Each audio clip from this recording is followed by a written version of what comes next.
portal Estadão, onde a gente também sempre traz aqui para te deixar muito bem informado.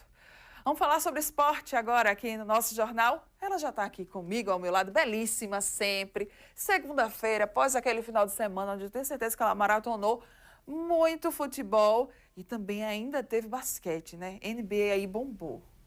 Bom Pois dia. é, Mara. Bom dia para você, bom dia a todos que estão acompanhando mais um Gazeta News, edição manhã. Agora a gente vai falar de esporte, né? Como você muito bem falou, né, Mara? Se tem final de semana, se tem jogo, a sei gente que a dá agenda é aquela lotada. maratonada, dando ali aquele nosso jeitinho, o jeitinho brasileiro, né, de acompanhar todas essas partidas para deixar você muito bem informado, trazendo na segunda, se a gente na sexta passa a nossa agendinha do final de semana, do que você pode assistir, quais campeonatos vão estar rolando, na segunda a gente garante trazer o resultado de todos eles. Então a gente tem muito futebol alagoano, muito futebol nacional e para falar de basquete também, porque a NBA não para. Pois é, vamos começar falando sobre os nossos alagoanos aqui, CSE e CSA. Vamos lá, vamos falar. Vamos começar por CSA e CSA, né? Essas equipes disputaram o jogo da seletiva da Copa do Brasil de 2026. Esse foi o jogo de volta, né? O jogo de ida tinha sido um empate em 0-0. E aí, na volta, jogando em Palmeira dos Índios, lá no Juca Sampaio, a gente teve essa partida, as duas equipes entraram em campo e a gente teve uma vitória da equipe do CSA. O CSA venceu por um placar magro de 1-0. O gol saiu ainda no primeiro tempo do atacante Igor Bahia após uma cobrança de escanteio. Então, ele converte essa cobrança, faz 1-0 e garante essa vitória para o CSA. Falando do jogo em si, viu, Mara, a gente teve uma partida até equilibrada. Eu esperava mais da equipe do CSE por estar jogando em casa também. Sim. E por ter esse... Né, a gente já viu nesse ano que o CSE é muito forte jogando no Juca Sampaio. Então se esperava ali, foi criada uma expectativa em cima do CSE para que talvez pudesse fazer um melhor desempenho no Juca Sampaio. Mas o CSA que dominou a partida, fez o primeiro gol, ainda criou bastante chances para poder aumentar o placar e ter uma classificação mais tranquila. Mas acabou ficando só no 1-0 mesmo. A gente teve Guilherme Cachoeira, um dos destaques também da equipe, perdendo bastante gols. O atacante Thiago Marques também, que entrou no segundo tempo. Então o CSE ficou com essa vitória magrinha de 1-0, que foi suficiente para garantir essa classificação para a Copa do Brasil de 2026. Muito bem, fechamos então, né, esse jogo aqui do alagoano. Agora eu queria que a gente falasse sobre a Copa do Brasil especificamente, só que agora é de 2025, porque vai ter sorteio já, né, da próxima rodada. Exatamente, né? A CBF bateu o pé e confirmou a data do sorteio da terceira fase da Copa do Brasil. Melhor dizendo, a gente conheceu antes os grupos, né? E a gente tem 2 representantes alagoanos nessa fase, então vale aí ficar de olho. Esse sorteio, que foi como eu comentei, foi confirmado a data, vai acontecer às 3 horas da tarde da próxima quarta-feira. Então, a gente vai acompanhar para saber quem vão ser os adversários das equipes alagoanas, né? CSA e CRB, que são os nossos representantes aqui de Alagoas, eles se encontram lá no pote 2 e o pote 2 vai enfrentar adversários do pote 1. E quando a gente para olhar aqui quem são os integrantes do pote 1, a gente tem Flamengo, a gente tem São Paulo, a gente tem Corinthians, a gente tem Palmeiras, a gente tem, né, a gente sabe, os potes eles foram definidos pelo ranking da CBF. Então a gente tem aí no pote 1 os melhores ranqueados, que são majoritariamente times de Série A, né, e que vem aí os gigantes do futebol brasileiro, como a gente costuma chamar. Então, a gente sabe que vão ser grandes jogos e a gente fica nessa expectativa para saber quais vão ser as equipes que os representantes alagoanos, CSA e CRB, vão enfrentar, como também a ordem das partidas, né? Sim. Na terceira fase, a gente já tem jogos de ida e de volta pela Copa do Brasil. Então, isso também vai ser sorteado na próxima quarta-feira. Então, quarta-feira, 3 horas da tarde, a gente já vai saber aí, né? E a Nath vai trazer pra gente na quinta, tenho certeza disso. Exatamente. A gente vai ficar ligadinho também. Isso. Nath, vamos voltar a falar sobre representante alagoano, só que agora na Série B teve jogo no final de semana, não foi? CRB. E aí, como é que foi o desempenho do Galo, hein? Agradou ou desagradou a torcida? Mara, foi surpreendente de uma forma positiva. A gente teve a estreia do CRB jogando no Campeonato Brasileiro da Série B e a gente já consegue olhar aqui, né, no nosso telão, que o CRB venceu. O CRB vence a equipe da Chapecoense por 1-0. Essa vitória que foi muito importante, né? O desempenho do CRB, comparando ao que o time conseguiu produzir nessa temporada, foi um desempenho melhor, né? Apesar da chegada do técnico Eduardo Barroca, que ele foi o primeiro jogo que ele estava no comando da equipe regatiana. A gente teve também estreia do CRB, a gente teve várias mudanças ali, né? Nas últimas semanas a gente acompanhou a saída e a chegada de alguns jogadores para compor esse elenco do CRB. Então foi criada essa expectativa de como o CRB iria produzir, né? Qual seria o resultado dessa partida devido a todas essas mudanças. Mas o mais importante de tudo foi o resultado e que também o time fez um bom jogo no estádio Rei Pelé, né? Foi um jogo equilibrado, a gente teve um CRB que se fez mandante, não teve muita posse de bola, a posse de bola ficou por volta ali dos 32% para a equipe do CRB, mas que garantiu a vitória e que também conseguiu criar várias chances. Então foi um time do CRB que foi muito criativo. Isso é muito importante, né, porque o CRB estava sendo prejudicado no quesito criação nas últimas partidas. E também soube sofrer, porque a Chapecoense não foi um adversário fácil, criou várias oportunidades também, gerou bastante pressão no CRB e o sistema defensivo do CRB funcionou perfeitamente, inclusive o destaque para o goleiro, o destaque mais uma vez para o goleiro Matheus Albino, que ele fez grandes defesas também, garantindo essa vitória do CRB nessa estreia da Série B, garantindo os 3 pontos também, para você já começar o campeonato com o pé direito. Verdade, viu, Nath? Vamos então ver como é que foram as outras partidas da Série B? Vamos lá. Exatamente. Além de CRB, a Série B, na verdade, ela estreou na sexta-feira. Então, a gente teve o jogo sexta, sábado e domingo. E ainda vai ter um joguinho isolado na noite de hoje, dessa segunda-feira. Então, muita Série B aí para acompanhar. São os campeonatos brasileiros. Quando eles começam, tem jogo todos os dias. Além da vitória do CRB por 1-0 em cima da Chapecoense, a gente teve a vitória do Goiás contra a equipe do Amazonas, também por 1-0.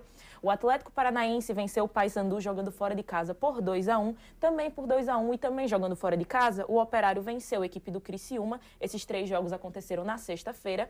Partindo agora para os jogos de sábado, o Coritiba venceu o Vila Nova por 1-0, jogando dentro de casa. Esse gol que foi marcado depois de uma cobrança de pênalti. E também no sábado a gente teve a vitória do América Mineiro contra a equipe do Botafogo de São Paulo, também por 1-0. A gente teve um empate entre a Ferroviária e o Remo, a vitória do Cuiabá, que jogou fora de casa contra a equipe do Volta Redonda. Cuiabá venceu essa partida por 1-0. E para finalizar ontem, a gente teve um empate entre Avaí e Novo Horizontino por 1-1. E como mencionei, hoje a gente olha ali no cantinho, a gente tem mais uma partida isolada do Campeonato Brasileiro da Série B, a Atlético Goianiense contra o Atlético. É muito Atlético, é muito América em uma Série B só. A gente tem Atlético Goianiense e Atlético que vão estar jogando às 7 horas para aí sim finalizar essa primeira rodada da Série B. Muito bem, fechamos então? Fechamos Série B. Agora ver a tabela, né? Como é que ficou aí após essa primeira rodada? Pois é, a gente vai dar uma olhada na tabela atualizada e foi só a primeira rodada, mas é bom demais ver o CRB já na zona de classificação. Com certeza, está deixando a gente sonhar, né? Está deixando a gente sonhar e a gente já sabe que começou com o pé direito. A gente vendo aqui o CRB nessa 4ª posição, aí já nessa zona de classificação. Na primeira rodada, a gente tem aqui todos empatados com 3 pontos e, coincidentemente, todos com um saldo de gol também. Então, todo mundo aí empatado. A gente tem o Atlético Paranaense em primeiro lugar, seguido de Operário, América Mineiro, CRB, Cuiabá, Curitiba e Goiás, empatados em 1 ponto, né, agora, que foram as equipes que empataram. A partir do 8º colocado, a gente tem o Ferroviária, o Remo, o Avaí, o Novo Horizontino. E seguindo com a pontuação ainda zerada, em 12º, o Atlético, 13º, Atlético Goianiense, 14º, Paysandu, Criciúma, Volta Redonda e na zona de rebaixamento a gente tem a Chapecoense, Botafogo de São Paulo, o Amazonas e a equipe do Vila Nova. Muito bem, fechamos então, né, aqui o nosso giro pela Série B. Agora a gente vai falar da Série A, né, da elite aqui do nosso futebol brasileiro.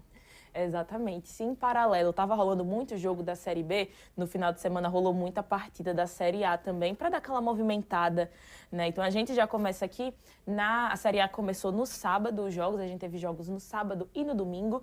No sábado a gente teve a vitória do Ceará para cima do Grêmio, o Ceará que começou bem a Série A do campeonato, venceu o Grêmio por 2-0. Tivemos a vitória do Corinthians também contra o Vasco por 3-0 e o Botafogo que venceu a equipe do Juventude por 2-0. Agora todas as outras partidas aconteceram no domingo, né? Aquele jogo de domingo, 4 horas da tarde, ali que todo mundo parou para acompanhar, que A pretensão é que seria um jogão, talvez até de muitos gols, mas acabaram ficando no 0-0. O Atlético Mineiro e São Paulo ficaram aí nesse empate, teve até expulsão no final da partida. A gente teve também a vitória do Fluminense contra a equipe do Bragantino por 2-1. O Internacional venceu o Cruzeiro por 3-0. Fortaleza e Mirassol empataram por 1-1. E ali, olhando do outro lado, os jogos da noite de domingo, a gente teve uma das grandes polêmicas da rodada, que foi a vitória do Palmeiras contra a equipe do Sport. Né, a gente teve o Sport e Palmeiras empatavam ali por 1-1 até os minutos finais da partida. E já no segundo tempo foi marcado um pênalti a favor do Palmeiras. E, na minha opinião, não foi pênalti, foi um lance normal. Para mim, nem mau contato teve. Então, a gente teve essa cobrança do pênalti, né? Foi validado, foi convertido. O Palmeiras saiu com essa vitória, mas ficou aí gerando polêmica até agora, né? A questão da arbitragem. Palmeiras venceu o Sport por 2-1 por esse placar. Quem também venceu foi o Flamengo, a equipe do Vitória também por 2-1. E para finalizar a rodada da Série A, a gente teve um empate entre entre Santos e Bahia por 2-2. Muito bem, por isso agora que eu entendi que o nosso querido Chico Nogueira está aqui por trás das câmeras vestindo, né, a camisa do Botafogo. Agora tudo faz sentido. Pois é, o time ganhou, é assim, né? É assim. Nath, vamos então agora ver aquela tabela, né, de classificação da Série A?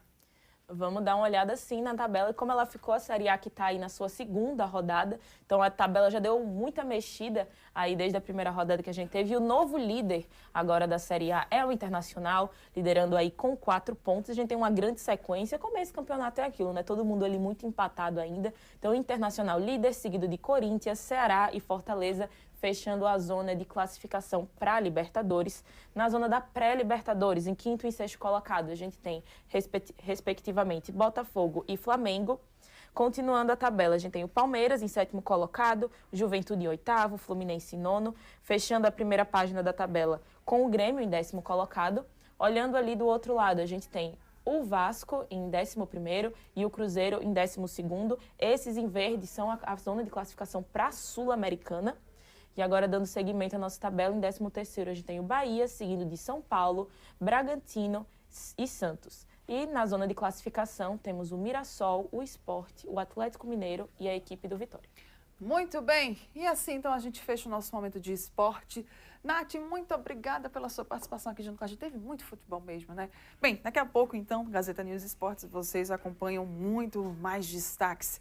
Obrigada, porque agora ela vai lá para Arapiraca, né? Exatamente, vou correr agora. Obrigada, viu, Nath, mais uma vez. Tchau, tchau, boa tarde. Eu que agradeço, Mara. Boa tarde para você e para todos que acompanharam. Muito bem, belíssima. Obrigada mais uma vez. Olha, a gente vai dar agora aquela pausa, intervalo aqui no Gazeta News, edição da manhã, mas daqui a pouco a gente está de volta. E na volta tem muita notícia do interior e também da área policial. Eu volto já.